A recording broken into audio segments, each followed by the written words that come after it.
Good evening. Welcome to Within the Madness. Tonight it is only the women's edition. The men's return later this week. The women's is trying to catch up. Like we said, it's the round of 32 as of yesterday. Today's the first round to where you get an opportunity to go to 16. So we're going to talk about the folks that cashed their Sweet 16 tickets in. The remainder of the women, the round of 32 will play tomorrow. But as far as today goes, we got a couple of late games. Literally a couple late games that just tipped off a little while ago. Give you guys updates on those. Give me a minute. All right, we got Syracuse and UConn in the Riverwalk region. It's Connecticut leading 30-23 with 2:51 left in the first half. Then we have Stanford taking on 8-seeded Oklahoma State. Stanford's a 1 seed, if you didn't know. Stanford's leading 34-25. They also just a little bit, about 2 minutes and change left in the first half. And as for last night, the late games from last night, Oregon beat South Dakota 67-47. Aaron Boley led the way with 22 points. In the Hemisphere region, UCLA handled 14-seed Wyoming 69-48. Michaela Unyewer, 25.7 rebounds to assists. If y'all haven't seen her play, I would suggest that you get a chance to do so. Got to see her live a couple years ago. UCLA was here in College Park, and they knocked Maryland out in the second round. Here at College Park, and Michaela and company, she was a little bit younger then, but she could go. One of those players that does a lot of things on the floor, very, very hard-nosed, and I'm not shocked that Coach Close says UCLA advancing. All right. Riverwalk region, 4-5 matchup. This one, we told you, we weren't the only ones excited about this matchup, but things went the way that they did. Kentucky and Iowa, Caitlin Clark got hot early. Hawkeyes didn't really look back. She finished with 35.7 rebounds, 6 assists. Ryan Howard led Kentucky with 28, 5, and 8. She did her part, but Caitlin Clark. I'm gonna let y'all go ahead and get to that, and we'll play this little clip real quick while y'all do it. Yeah. Brenda Freeze, you sound like a person that knows what she's talking about. You said she's the best freshman in the country. As a freshman, she outplayed a potential top first-round pick in the WNBA draft in the tournament. She outscored Kentucky by herself in the first half. It's no words for her. She's special, and this is not to poke jabs at anybody, but we've said it behind the scenes. As much praise as Paige gets from UConn, this young lady right here, she needs the same type of praise because she's legit. Obviously, she caught my eye when she gave the Terps some numbers because the Terps guard play is fairly good. You know what I mean? I'm downplaying it. It's fairly good, and she did it both games at their place and at home. She's a monster, man. She can do it all, and she's special. She's special. If she keeps playing like this, they're going to be a tough out because she's just one of those dynamic players. Kind of, I don't want to compare her to him. It's just a run. It's what Steph did at Davidson.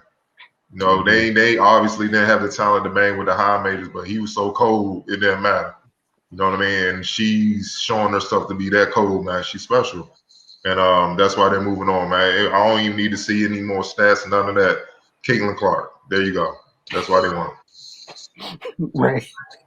Yeah, she disrespectful, man. And we saw Kentucky kind of struggle out the gate the other night, and man, like if I was thinking if they came out slow again tonight, going up against an offensive power like that, they was gonna be in trouble. And lo and behold, Kentucky scored 11 points in the first quarter. Caitlin Clark had 11 points in the first quarter. And like Kyle said, throughout the remainder of the half, she outscored their whole team. So, I mean, if they couldn't score and they couldn't stop her ball game. Iowa, they only suited up 6 players, man. And Kentucky just couldn't do nothing with them. Caitlin Clark, man, special. She gonna be a good one. And prayers up to whoever got to play them next. Well, that team up north that a lot of people love so much, and Praise and Page, if everything go right, they meet very, very soon. Very, very, very soon. So again, we want to talk about which committee between the men's and the women's woke up and chose violence. It was the women's selection committee. Yeah, They chose violence every opportunity they got a chance. Violence, pure violence, all the violence. Oh, you should be a 1 seed. We'll make you a 2 with South Carolina. Hey Baylor, how about being a 2 with a team you feel you're better than? That was the selection. The women's selection committee was on one, and I'm here for it. I'm looking forward to it. Y'all been following us prior to this, within the madness and everything like that. You've been mentioning Caitlin Clark all year long. Yeah, you have. Because again, got it. Cover Maryland, get familiar with the Big Ten. The last person that came along that kind of like disrupted Maryland, where Maryland couldn't really do nothing with them, was Kelsey Mitchell. That's when I realized Kelsey Mitchell was different. Kelsey Mitchell did things to Maryland that Maryland. Kelsey Mitchell, she owned them. Like Maryland ran the division. Kelsey Mitchell was like, but I own part of College Park. So like there was a graphic because Maryland won the conference tournament and the regular season share of the regular season title. You know, the only year they didn't win it in Big Ten. Miss Kelsey. Year. Yes. I think I came help you cover that game. Yeah. And I think this young lady has one of those years that could possibly disrupt Maryland in her career as well. Like, again, you don't just walk into Maryland and give that backcourt problems. Mm-hmm. And she gave them 29 and a half. And that's running away from Diamond Miller, Ashley Owusu, all the length they have. And no disrespect to some of these other teams, you don't even have the type of people to throw on her to bother her like that. Like, I felt bad for Kentucky. Like, it was literally first play of the game. Not the first play, but like a couple minutes in, I think maybe the second possession. Cesano came up to set a screen. And like Cardell mentioned, the first thing I was thinking the whole time, I'm like, bro, it's Steph with the giving up the ball and relocating. She give up the ball, come back. Bink. Just, it's easy. Man, she be looking like she going through pregame workouts out there, man. Bro. And she's a lead player. She's a WNBA player right now. Like, seriously, she's 6 feet. I can tell she's tall and long. There's a reason why she was ranked 4th overall. I had to check her out when she started telling me she was ranked 4th overall in the high school class last year, man. She does it all. Even how smart she is, her IQ, when she give up the ball, she come off a screen, you guard it well. All right, I'll give it to my big man. Dribble, hand off, get it back. Oh, you still want me pump fake? Here you go. Give it back to the big man. Jab, like I'm about to go back around. Now I'm open. I'm pulling up. And she has logo range. So you have to pick her up, but she can handle and pass, rebound, do everything, man, at 6 feet. You know, she's special, dog. I mean, she's special. You know how I feel about Ashley, man, but that's going to be a mean rumble for the next couple years, man. They're going to be they going to be fighting for that first team spot at point guard, man. And that's a whole nother story for another day because both of them got left off some lists. But hey, 3-6 matchup between Michigan and Tennessee. And again, watching the Big Ten, you know, some folks saw this as a big upset. I'm not shocked for some of you guys that aren't aware, Nas Hillman was the Big Ten Player of the Year. She was Big Ten Player of the Year for a very good reason. Y'all just saw Caitlin Clark. No Ashley Owusu is. If neither of those very, very talented young ladies was Big Ten Player of the Year, how nice could the person is that did actually win said award? 19-15 against Tennessee front line. She different. She's been different for a couple of years. She's been coming little by little, and every year she's been at Michigan, she's got exponentially better. I'm not shocked at all. 19-15 and a 70-55 win. Defense. I feel like Michigan's defense, not even on ball, just definitely helps. It frustrated Tennessee. You got them pressing. They started forcing them bad shots, and then when they couldn't hit threes to kind of keep Michigan honest, it was downhill from there. Obviously, what you said with Naz, what she was doing, just killing inside and out. It was really no answer from Tennessee, man, because what I'm noticing, not even just on the women's side, but on the men's side, these teams with these long athletic wings and they're deep with those, they have a lot of those and they keep throwing it at you. If they don't go away, is what I'm saying. You're seeing that all game. It wears teams out. So, like you said, it caught Tennessee off guard with 7 points in the second quarter for a Tennessee team. You haven't seen that all year. You know what I mean? So that was game right there. And then it was just steady the course. Even as Tennessee made adjustments, got going offensively, it was too late. You know what I mean? And I know everybody's saying the game is going certain ways. That's honestly where the game is going. You about to have a lot of versatile, long, forward, athletic women and men that disrupt things, that can guard multiple positions, that can do everything on the basketball court that's needed. And if you're not one of those players, you better be dumb nice at what you do to get on the floor. It's no, you can't just be one dimensional, two dimensional more. You got to be a basketball player, and that's what I feel Michigan had. They had better all around basketball players, and that's why they put out the win.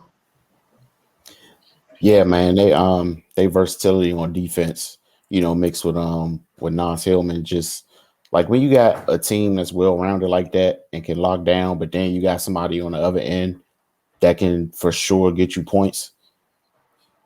That's gonna be your separation. Like they'll put up that second quarter, they held them to 7 points, but then they could come back down and score. And Tennessee just didn't have the personnel to deal with that, man. And then once you get down, you need to start, maybe hitting a few threes, but with their length and they closeouts, they forced them into 2 for 14, like they harassed them.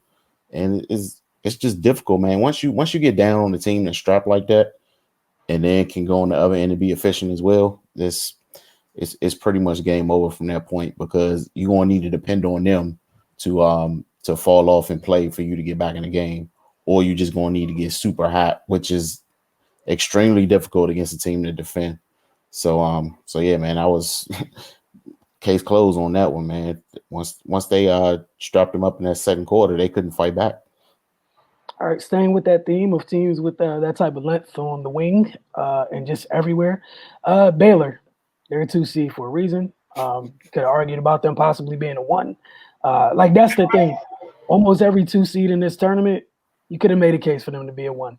Again, the selection committee chose straight violence. And some teams are paying for it. Baylor did Baylor things. They played Virginia Tech. Dejanay Carrington, 21 points, 8 rebounds, 3 assists, 90-48 victory. Georgia Moore had 18 points for the Hokies. If you guys had any additional thoughts on that, let me know. If not, we'll move on. No, just give a shout out to Aisha Shepard, covered her at St. John's throughout her high school years. She was one of the top players in the WCAC. Did her thing at Virginia Tech, had a storied career there. This is her last game, and possibly may see her in the WNBA, depending on how the draft goes, which is coming up really quick. So just want to salute her, man. The fellas get a lot of shine year round from the area.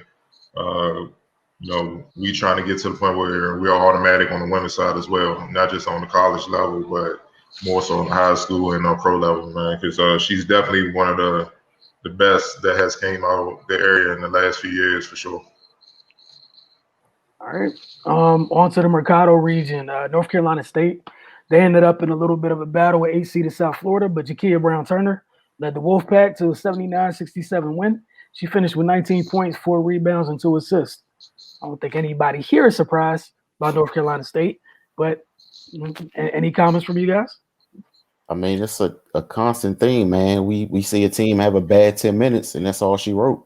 That third quarter, man, it hurt you, South Florida.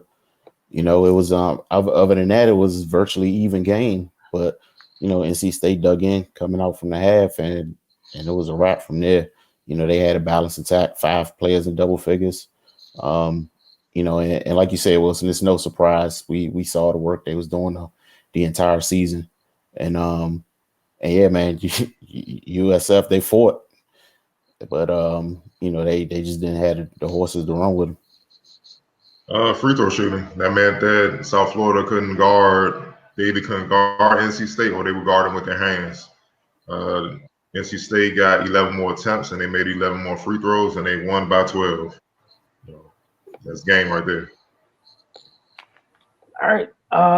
We're going to move on to the hemisphere region. In the hemisphere region, Georgia Tech, they keep dancing. You know, they had a tough first round game. They got through it. They literally survived and advanced. This time, they chose to return the favor, and they took out it was a 4-5 matchup. They took down the 4 seed in West Virginia, 73-56. Lorella Kubai, with 21 points and 12 rebounds to lead the Yellow Jackets. Man, this game mirrored Michigan. Harassing man-to-man defense. Then they had a big in the middle that just went crazy. Yeah, man, they locked up West Virginia. Esmeree Martinez, she didn't have a good game. Keisray, forgive me if I butcher her last name, Gondrzik. You know, they had her in solitary confinement, man. Like she couldn't get nothing done. So we seeing the theme here. You know, things that haven't been valued recently in basketball, playing defense and bigs, getting people some wins in March. So I don't know, maybe those things are important, but you know, what do I know? And also they dominated the boards, which is a part of defense, man. It's hard to set your defense up when you can't get the other team scoring. It's hard to set your defense up. And then it's also hard to get back when, you know what I'm saying, when you're not getting the boards. It's hard to get the ball to score if you're not getting the boards. So it starts there, man. So Georgia Tech was just a better team all around, man. I'm interested to see how they do moving forward, though. If they can maintain this, especially up front. All right, to close out the night, 1 seed South Carolina. They took on 8 seed Oregon State. When as expected, it was 59-42. So we've seen South Carolina win games in all different types of ways. One thing is constant. Aaliyah Boston. 19.7 rebounds, 1 steal in the win. Aaliyah Boston, and it wouldn't have been that close if they could hit threes. They only made one, but 1 out of 15. Mm-hmm. Still almost dubbed them. So it tells you how dangerous South Carolina is, man. You know, that just meant Aaliyah, you got to eat inside because none of our girls can shoot today. And she had no problem doing that. You know what I mean? So, 50-32 on the boards, the Aaliyah effect. Turnovers was about even, but, I mean, got to the free throw lines 18 times, made 14. Oregon State only shot 6 free throws. That just means they were dominated physically, and they had no answer. Man, if South Carolina finally touch from outside, it's going to get devastating. Yeah, because they struggled shooting the 3 in the last game, you know, and still kind of ran away with it. Put in, and then same thing this game, 115, like Tadeo said, and they won comfortably. Like a few of those fall, the score looks a little bit more R-rated, so to speak. But yeah, man, if them shots should stop falling, then I don't know, man. Cancel Christmas. Like that's gonna be tough to deal with. I got to do this the other night, but definitely remember tonight. Share your standout players from the day. I feel like this one's easy, but you know. I mean, Caitlin Clark. I mean, look, man. Whatever name is it? It's Caitlin's day. Look, man, it's a formality. I'm just going in order. It's there, so I had to click it. Okay, but yeah. All right, cool. See, we got through that. But thank you guys for hanging with us tonight or Within the Madness, the Women's Edition. We'll be back tomorrow because we got another group of teams that are trying to make their way to the Sweet 16. Some good matchups tomorrow night as well.